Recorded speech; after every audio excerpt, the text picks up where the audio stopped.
신학의 대중화와 신학의 현장화를 추구하는 이신근TV에 오신 여러분을 뜨겁게 환영합니다. 반갑습니다. 그리고 고맙습니다.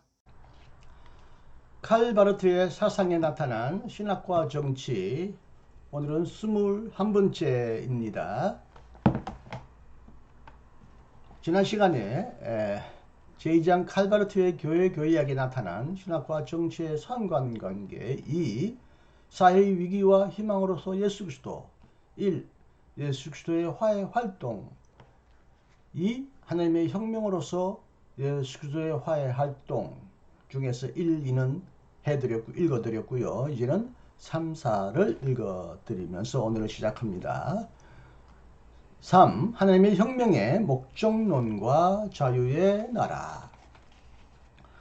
교회학 4권에 나타난 하나님의 혁명에 관한 바르트의 진술의 분석은 지금까지 이 신학의 그리스도론적 인격 관점과 활동 관점에 초점이 맞춰졌다. 그러나 그리스도론의 이 두 관점에는 이미 상세히 설명했듯이 판결적 관점, 즉 예수 그리스도가 인류의 영역 안으로 파고 들어오는 것에 관한 질문도 불가 분리적으로 속해 있다.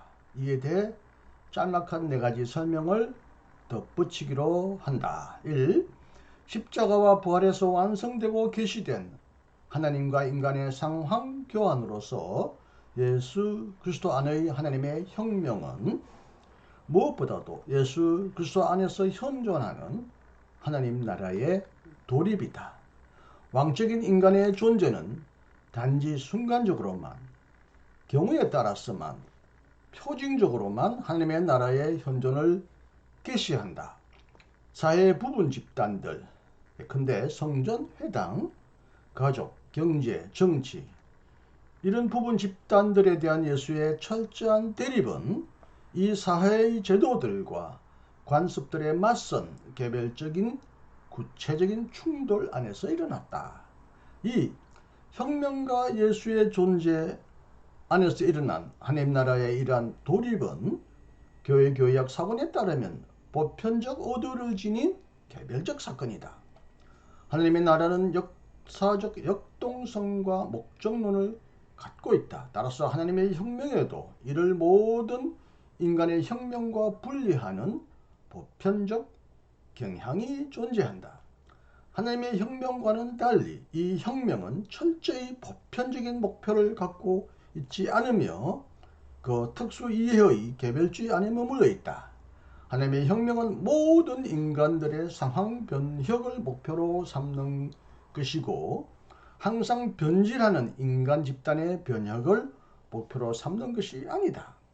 예수 그리스도의 현재화의 중간 형태 안에 있는 그 투쟁적 특징은 또한 분열된 인류가 분리가 아니라 일치하기를 도모한다. 하나님의 혁명은 모든 인간들이 화해 역사 안에 포함되기 위하여 투쟁한다. 3. 하나님의 혁명은 단지 현재적인 사건만이 아니라 미래적인 사건이기도 하다. 그 목적, 하나님의 혁명의 목적은 하나님 나라의 확실한 최종적 승리인데 여기서는 하나님과 또 인간들 간의 모든 인간들의 객관적이고 주관적인 친교가 현실화되고 진리가 될 것이다. 하나님의 혁명은 이미 왔고 또 오게 될 자유의 나라를 목표로 삼고 있기 때문에 역사적인 것이다. 4. 그런데 하나님의 혁명의 역사적 관철은 그 방법에서도 다른 모든 혁명과 구분된다. 하나님의 혁명은 바르트에게 전체적인 것, 실로 전체주의적인 것으로 생각되었지만 인류를 하나님의 혁명 안으로 끌어넣는 것은 은총의 전체주의이지 율법적인 강요의 전체주의는 아니다. 여기서 겸허하고 낮게 그리고 친절하게, 그러나 그 친절함 속에서도 가장 철저하게 혹은 가장 급진적으로 그리고 보편적으로 일어났고 선포된 혁명 사건과 전쟁 사건과 비교해 볼 때 모든 지식적이고 도덕적이고 예술적이고 사회적이고 정치적인 혁명, 모든 전쟁과 세계 전쟁은 얼마나 제한되어 있고 부분적이고 왔다가 사라지는 집안 싸움인가. 4. 하나님의 혁명과 자유의 나라 사이의 정치. 바르트가 이처럼 예수 그리스도의 화해 활동을 하나님의 혁명으로 이해한 사실에서 또 알 수 있는 것은 그가 무슨 의미로 하나님과 인간의 정치에 관해 말했는가이다. 하나님의 혁명에 관한 바르트의 구상은 정치적인 것으로 뒤바꾸어진 명제, 즉 화해는 변혁이다 라는 명제를 강조한다. 화해는 세계와 사회의 부정적 요소와 체념적으로 화해하는 것으로 일어나지 않는다. 화해는 악한 기존 질서 내의 모순을 억압하고 은폐하는 일을 도모하지 않는다. 화해는 인간 존재의 근본 모순을 철저히 폭로하고 제거하는 일을 하기 때문에 화해는 탁월한 변혁, 혁명이다. 화해는 그러한 혁명으로서 인간의 모든 행동을 그 소용돌이 안으로 끌고 들어가며 인간의 정치를 그렇게 만들어 간다. 인간의 정치는 하나님의 정치로부터 그 임무와 그 자리와 시간을 부여받는다. 인간의 정치의 임무는 인간이 스스로 변혁의 주체가 되는 데 있다. 정치는 영속적인 개혁의 정치가 되어야 한다. 이러한 영속적 개혁의 정치는 하나의 자리와 시간 안에서 일어난다. 그것은 시간들 사이에서. 다시 말하면 예수 그리스도의 예언의 혁명 역사가 자유의 나라의 보편적인 승리로 나아가는 과정 안에서 일어난다. 이러한 임무를 부여받고 이러한 역사적 자리 안에 놓여진 인간의 정치는 진보적이냐 반동적이냐 참된 것이냐 그릇된 것이냐를 입증해야 할 것이다. 2. 인간의 위기로서 예수 그리스도. 1. 인간의 부정으로서 예수 그리스도. 1. 교회 교약 사건에 나타난 인간의 위기의 사고. 교회 교약은 로마서 주석 제1판과 제2판의 종합의 일종이라고 하는 한스 게르크 펠만의 명제의 진리는 그 정치적 연관성의 내용까지 적용된다. 교회 교약 사건에서 예수 그리스도는 사회의 위기와 희망이다. 후기 바르트가 예수 그리스도를 이렇게 특징 지은 것 배후에는 화해 활동 자체만이 아니라 화해자가 인류의 영역 안으로 파고 들어오는 것도 정치적인 차원을 가지고 있다는 확신이다. 하나님의 혁명은 인간론적인 결과를 가지고 있다. 우리는 이제 두 절에 걸쳐 하나님의 혁명이 가지고 있는 이 인간론적 결과를 설명하려고 한다. 먼저 우리는 교회 교약 사본에서 그리스도론이 갖고 있는 인간론적 결과의 정치적 차원을 나타내 보이는 일반적 특징을 분석하고 그런 다음에 예수 그리스도의 화해 활동의 특별하고 구체적인 정치적 결과에 관해 질문하려고 한다. 예수 그리스도를 인간의 위기와 희망이라고 말함으로써 바르트는 예수 그리스도의 존재와 행동을 인간의 부정과 긍정으로 정의했다. 세계와 하나님의 화해는 인류의 영역의 긍정적이고 부정적인 반영으로 나타난다. 인간의 죄는 교회 교약 사원에 따르면 예수 그리스도 안에서 이루어진 화해의 부정적인 반영이고 인간의 칭의와 성화와 소명은 그 긍정적인 반영이다. 화해는 인류의 영역에서 이처럼 부정적이고 긍정적인 반영을 가짐으로써 화해자는 자신을 인간의 위기와 희망으로 활동하고 계시한다. 이 그리스도론적, 인간론적 기초 토대 안에 바르트의 사고의 연속성뿐만 아니라 그 진보도 나타난다. 초기 바르트가 예수 그리스도를 단지 오직 인간의 희망이나 혹은 오직 인간의 위기로만 생각할 수 있었다면 후기 바르트는 이제 위기와 그리고 희망으로 사고할 수 있게 되었다. 로마서 주석 제20판과는 달리 교회 교약 사건에서는 위기의 사고가 종이 된 주와 주가 된 종으로서 예수 그리스도의 사고 안에 지향 혹은 극복되었듯이 희망의 사고는 역시 로마서 주석 1판과는 달리 바로 이 예수 그리스도의 사고 안에 보존되었다.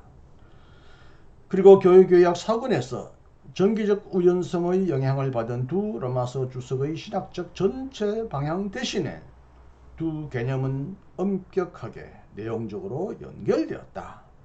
위기와 희망의 비유기적이고 비대등한 병조는 유기적이고 목적론적인 상관관계에 의해 대체되었다. 이 인간의 죄의 변증법, 교회개혁 사건의 죄론을 분석함으로써 우리는 사건에서 1부터 3절까지의 그리스도론적 근거 설정을 마치고 인간론적인 분야로 옮아간다. 바르트의 설명에 따르면 인간론적인 분야는 모든 측면에서 그리스도론에 의존해 있기 때문에 바르트의 화려한 전체의 구조와 의미가 물론 그 신학과 정치의 관계도 마찬가지로 명백히 밝혀지려면 인간 혹은 사회의 위기와 희망을 해석할 때 그리스도론적 토대로 항상 되돌아가는 것이 불가피하다. 그리스도론과 인간론의 이 상관관계는 예수 그리스도의 화해 활동이 죄에 미치는 부정적 반영에도 역시 적용된다. 인간의 죄 혹은 범죄한 인간은 예수 그리스도의 주됨과 종됨의 변정법에 의존해 있다. 인간의 죄는 교회 교약 사건에 따르면 예수 그리스도의 존재와 행동의 세 가지 종류를 반영하는 세 가지 형태를 가지고 있다. 1. 죄의 첫 번째 형태는 하나님의 아들의 비하와 겸손의 부정적인 반영으로서 인간의 교만과 그 안에서 일어나는 인간의 타락이다. 하나님의 아들이 위에서 아래로 나아가는 길 안에는 인간이 아래서 위로 나아가는 찬탈의 길이 계시된다. 예수 그리스도의 낮춤에 거역하는 것은 인간의 자기 높임이다. 2. 죄의 두 번째 형태는 인간의 아들의 높임의 부정적 반영으로서 인간의 태만과 그 안에서 드러나는 비참이다. 인간의 아들이 아래에서 위로 나아가는 길 안에는 인간이 위에서 아래로 나아가는 자기 포기의 길이 계시된다. 예수 그리스도의 높임에 거역하는 것은 인간의 자기 비하이다. 3. 죄의 세 번째 형태는 중보자의 영광의 부정적 반영으로서 인간의 기만과 그 안에 포함된 저주다. 하나님의 아들과 인간의 아들이 그의 보편적이고 궁극적인 성리로 전진하는 길 안에는 교만과 태만 속에 완고하게 머물려는 인간의 반항이 계시된다. 진정한 증인의 영광에 거역하는 것은 인간의 자기 기만이다. 이처럼 인간의 죄는 예수 그리스도의 주됨과 종됨의 변정법을 반영하기 때문에 바르트에게서 죄 자체도 변정법적이다. 죄는 죄의 일, 죄가 하는 일, 죄의 행위로서 자기 높임과 자기 비하의 대립적 통일 안에서 실현되고 그와 마찬가지로 죄는 죄의 말, 발은 죄의 말로서 인간의 자기 높임과 자기 비하에 대한 자기 기만 안에서 실현된다. 바로 이렇게 특징지어지는 인간의 죄의 변정법으로부터 우리는 시작하려고 한다. 그래서 교회교약 사건의 죄론에 대한 우리의 해석은 마땅히 당연히 죄의 행동주의적인 형태, 즉 인간의 교만과 타락, 그리고 죄의 정적주의적인 형태, 즉 인간의 태만과 비참, 그리고 죄의 이데올로기적인 특징, 즉 인간의 기만과 저주를 설명해야 하는데 주안점을 둘 수밖에 없다. 그렇지만 그 이전에 인간의 죄의 일반적 구조가 분석되어야 한다. 네, 오늘은 여기까지 읽어드렸습니다. 다음 시간도 계속 이어집니다. 모두가 끝까지 전체가 269쪽인데 오늘은 173쪽까지 읽었으니 이제 후반부 쪽으로 우리가 지금 공부하고 있는데요. 앞으로 한 3번, 4번 아닙니다. 한 5-6번 더 하게 되면 마칠까요? 이제 맞춰가고 있으니 끝까지 함께 해주시기를 부탁드립니다. 오늘도 안녕하시고 행복하시고 건강하십시오. 감사합니다. 이신근이었습니다.